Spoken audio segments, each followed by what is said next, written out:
Hi, good morning, everybody. I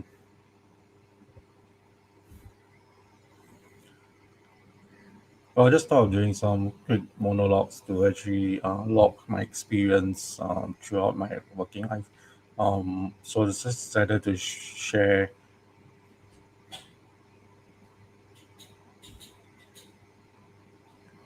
some of the books that influenced me. Three books. I'm actually using StreamYard, and I'm actually using the newest version, which allows you to share your slides. So you can see on the right hand side is a slide. The first book I want to share, which is quite ironic, is I can't remember the name of the book, but it was shared by um, my dad.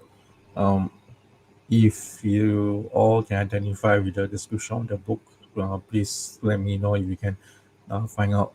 Let me know the title of the book if it's sort of like reminds you of it. Um, One of the first book my dad passed to me was about this CEO who started his sales career selling scarves, and he had the biggest problem of getting to meet the directors of his channels. He wanted to sell the scarves retail, so he tried to arrange appointments with these decision makers, but he was refused quite a lot of times. So what he did was that actually one day when he left the office, he thought that, hey, maybe I could just share the scarves and show it to the receptionist. And he gave some samples to the receptionist, and the receptionist liked it a lot. And he told the receptionist, since you like it so much, why do you keep it? Or maybe you can show your director. And since the director have to walk through the front door every day, he gave so the receptionist.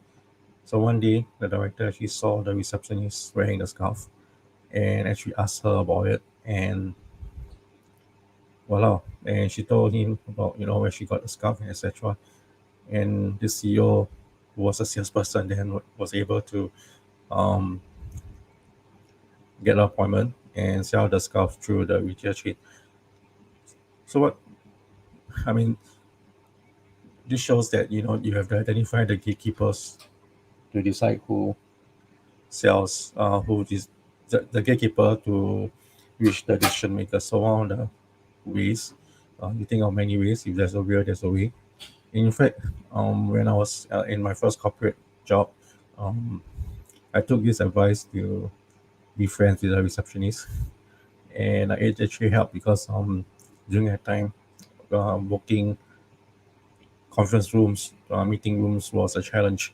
It was actually a scarcity to book meeting rooms, and but I found out that the receptionist actually had the ability to master control the rooms, and she could actually call the person to confirm whether the rooms were being used or were to be used. If not, she could let go of the room. So I was able to get conference meeting rooms quite easily. Okay. Um, the second book that actually influenced me and was this one introduced by one of the colleagues then when I was at EC World. I think she's a friend on Facebook too. It's called Tipping Point. Um, the key takeaway from the Tipping Point is that it identifies, and this was way before social media and internet. Well, it was during the internet age, but it was way before social media, way before Facebook, if I recall correctly. It was, and the key takeaway I took from this book was that there's three types of people that can really make a difference. The first one is being a connector, and as a connector, what you do is you connect people, and people know that you can connect other people, so they go to you and say, "Hey, can you connect me with this guy?" And one of the key strengths of being a connector is one of the key characteristic of a connector is that you often keep them as friends rather than just as a business connection, and such friendships last. And actually, I do this um, a lot. Some of my common friends or close acquaintance, people that I met throughout my work life. There are some people who you can become friends, some people you don't know. But then after you leave that job, you still become friends, and sometimes you do connect them to each other. The other one, the other tree, the second of the tree, is being a Maven. Maven are like information collectors, and and they have the knowledge, and because they have the knowledge, they can sort of influence decision making of others. Take for example, during when there was the stage where computers and electronic device was still quite new, and if you position yourself as a Maven, then I was writing for PC World, and I wrote about a lot about computer electronics. I was able to I was just seen as a Maven as such devices, and I was often asked to recommend certain products. And this was way before the idea of influencers came to the market. Whether today's influencers are the true influencers, um, I will leave that to another video class to discuss. The other characteristics is being a salesperson. Salesperson is not the more. It's not just the ability to sell, but to be a bit to is to be charismatic, in order to sway a position, to sway someone from his existing position to yours.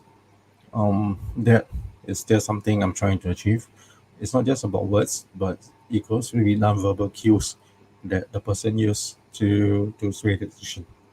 So yeah, I mean, if you want, you should try to read this book.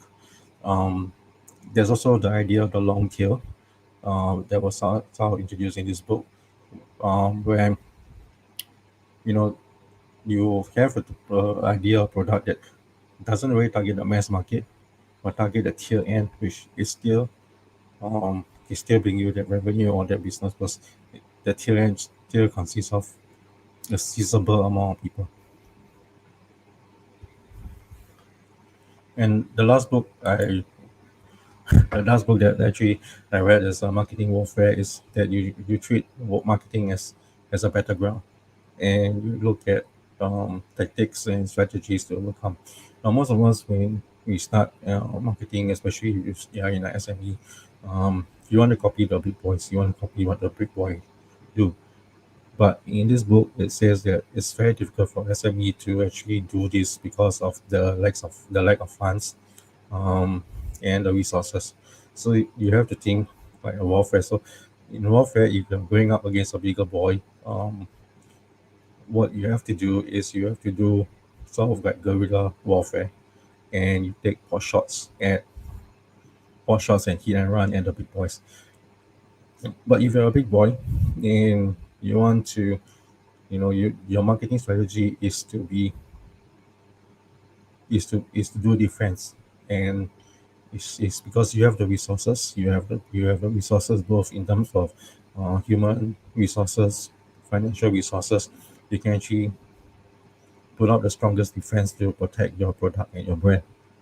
Um, so if so for the SME, you do not have that resources. So what you want to do is you want to take a guerrilla mentality and do hit and runs or shots.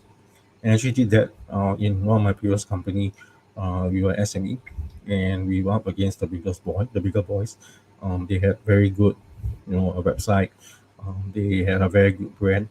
But SME, we were up and coming, and I had to position the brand against these bigger boys. So what I did was I actually, during one of my presentations, actually led to a point to a presentation. On the presentation was to actually introduce that we are on par with the big boys, and introduce the big boys. Actually, it was kind of a difference in presentation style, because we are told that we do not give any of our competitors any airtime. But I did that, but I only focused on one big competitor, And when I came to this big competitor, in terms of comparison, I actually took shots at their price, pot shots at their customization capabilities and flexibility. And well, sometimes it works, but sometimes it doesn't. I would say there's about maybe 70-80% chance of getting the deal. Um, yeah, so so you should try to take a look at this book if you're into marketing, or into sales, and you're coming up against a big boy, or you're a big boy yourself. These are the things that you have to do. Um, and actually, it applies to a lot in real life, and you've seen that in business history. For example, if they say big brands like like the mobile phone wars is a very classic example that initially, BlackBerry thought that the keyboard was their strength. The keyboard attached to the phone was their strength, and they really focused on the hardware.